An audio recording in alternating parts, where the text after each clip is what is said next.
L'utilisation des engrais chimiques dans la fertilisation des sols n'est seulement pas dangereux que pour les plantes cultivées et les consommateurs mais constitue également à l'appauvrissement précoce des terres agricoles. Les dangers des engrais chimiques.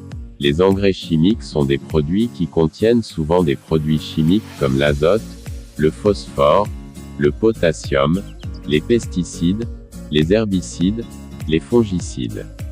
Ces produits chimiques peuvent être dangereux pour l'environnement et pour la santé humaine. Leur utilisation excessive peut entraîner des conséquences négatives telles que la pollution de l'eau et des sols, la destruction de la biodiversité, la diminution de la qualité des cultures, la réduction de la quantité des nutriments dans les aliments. Salut, aujourd'hui dans cette vidéo nous allons vous donner des techniques alternatives pour fertiliser le sol sans utiliser d'engrais chimiques afin de vous aider à conserver le plus longtemps possible vos sols agricoles. Retrouvons-nous après la pub.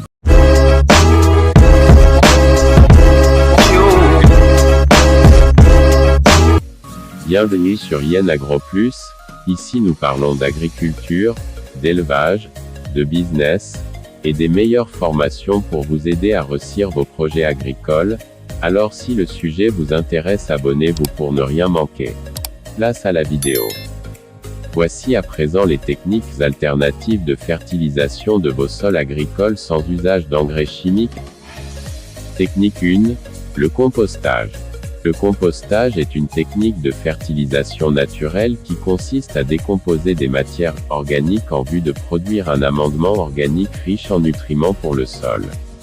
Cette technique permet de recycler les déchets organiques ménagers, les déchets verts et les déchets de jardinage, en vue de produire un engrais naturel.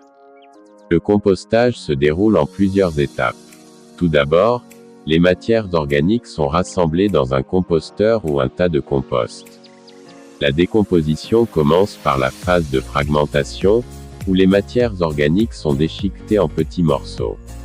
Ensuite, la phase de dégradation commence, où les micro-organismes commencent à décomposer les matières organiques en dioxyde de carbone, en eau et en nutriments. Les avantages du compostage sont multiples. Tout d'abord, cela permet de réduire les déchets organiques, qui autrement auraient été jetés dans les décharges. Le compostage permet également de produire un engrais naturel riche en nutriments, qui peut améliorer la qualité du sol et favoriser la croissance des plantes. Enfin, le compostage peut réduire les émissions de gaz à effet de serre, en évitant la décomposition des déchets organiques dans les décharges, qui produisent du méthane, un gaz à effet de serre. En ce qui concerne la fertilisation, le compostage peut être utilisé comme un amendement organique pour le sol, en vue d'améliorer sa structure, sa capacité de rétention d'eau et sa capacité à fournir des nutriments aux plantes. Le compost a également un effet positif sur la vie microbienne du sol, qui contribue à la santé des plantes. Le compostage est une technique de fertilisation naturelle, qui peut remplacer les engrais chimiques, qui peuvent être nuisibles pour l'environnement et la santé humaine. Deuxième technique de fertilisation. L'utilisation du fumure animal. La fertilisation du sol avec du fumier animal est une technique agricole qui consiste à utiliser les excréments animaux comme engrais naturel pour améliorer la qualité du sol et stimuler la croissance des plantes. Le fumier animal est riche en nutriments tels que l'azote, le phosphore et le potassium, qui sont essentiels à la croissance des plantes. Les avantages de la fertilisation du sol avec du fumier animal sont nombreux. Tout d'abord, l'utilisation de fumier animal est une méthode naturelle et écologique pour fertiliser le sol. Le fumier animal est un engrais organique, qui peut remplacer les engrais chimiques, qui peuvent polluer le sol et les eaux souterraines.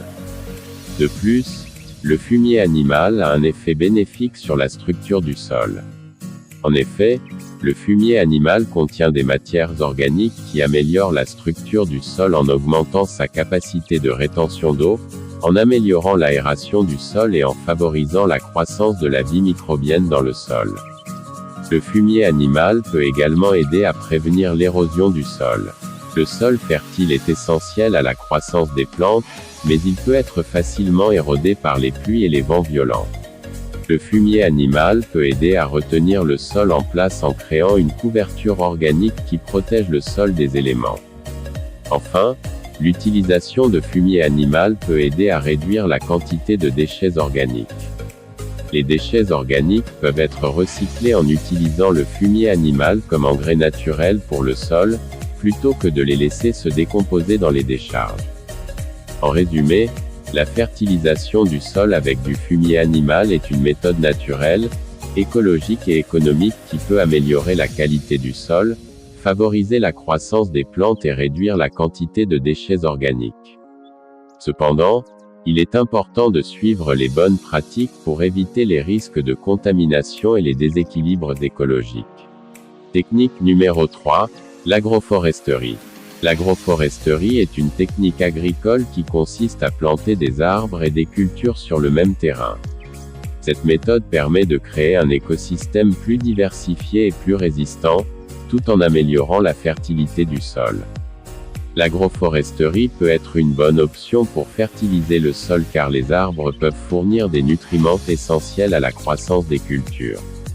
Les arbres absorbent les nutriments des couches profondes du sol et les recyclent en les libérant dans les couches supérieures du sol via leurs feuilles et leurs racines. Les cultures peuvent ensuite utiliser ces nutriments pour leur croissance.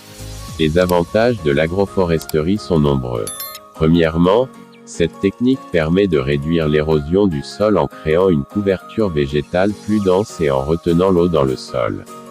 Les arbres peuvent également protéger les cultures des vents violents et des variations de température. De plus, l'agroforesterie peut favoriser la biodiversité en créant un habitat pour les animaux et les insectes, ce qui peut réduire l'utilisation de pesticides. Les arbres peuvent également fournir des fruits, du bois et d'autres produits utiles pour les agriculteurs. Enfin, l'agroforesterie peut contribuer à la lutte contre le changement climatique en séquestrant le carbone dans le sol et dans les arbres. Les arbres absorbent le dioxyde de carbone de l'atmosphère et le stockent dans leur bois et leurs feuilles. De plus, la couverture végétale plus dense peut réduire les émissions de gaz à effet de serre en absorbant plus de CO2. En résumé, l'agroforesterie est une technique agricole qui peut améliorer la fertilité du sol, réduire l'érosion, favoriser la biodiversité et contribuer à la lutte contre le changement climatique. Cette méthode peut être une option intéressante pour les agriculteurs qui cherchent à améliorer la durabilité de leur exploitation. 4. Adopter une rotation de culture. La rotation de culture est une pratique agricole qui consiste à alterner les cultures sur une parcelle de terrain au fil des années. Cette méthode permet de préserver la fertilité du sol, de réduire les maladies et les ravageurs des cultures, et d'améliorer les rendements à long terme.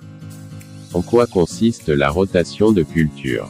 La rotation de culture consiste à alterner les cultures sur une parcelle de terrain au fil des années.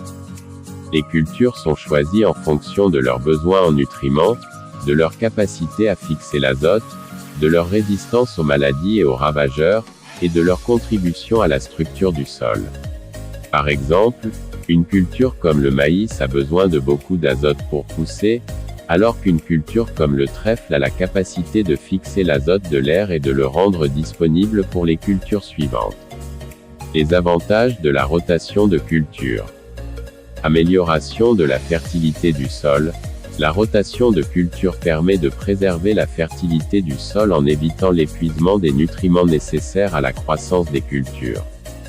Les cultures sont alternées de manière à ce que les nutriments soient épuisés de manière équilibrée et que le sol soit enrichi par les apports des différentes cultures. De plus, certaines cultures comme le trèfle ou les légumineuses ont la capacité de fixer l'azote de l'air, ce qui permet d'enrichir le sol en azote. 2. Réduction des maladies et des ravageurs. La rotation de culture permet de réduire les maladies et les ravageurs des cultures en évitant la propagation des pathogènes et des insectes qui s'attaquent à une culture spécifique. En alternant les cultures, les pathogènes et les insectes ne trouvent pas les conditions optimales pour se développer et se propager. 3. Amélioration de la structure du sol. La rotation de culture permet d'améliorer la structure du sol en alternant les cultures qui ont des racines profondes avec celles qui ont des racines plus superficielles. Les racines profondes permettent de briser la terre et d'aérer le sol, tandis que les racines superficielles maintiennent l'humidité et empêchent l'érosion.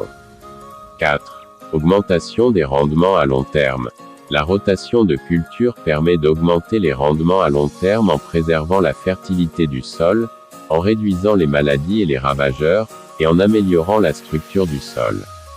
Les cultures ont ainsi les nutriments nécessaires pour croître et produire des rendements élevés. En conclusion, la rotation de culture est une pratique agricole qui permet de préserver la fertilité du sol, de réduire les maladies et les ravageurs, d'améliorer la structure du sol, et d'augmenter les rendements à long terme.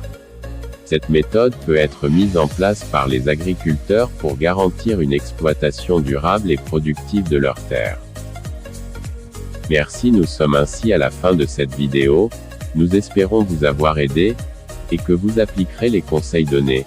N'oubliez surtout pas de vous abonner et de la partager à d'autres agriculteurs. À la prochaine.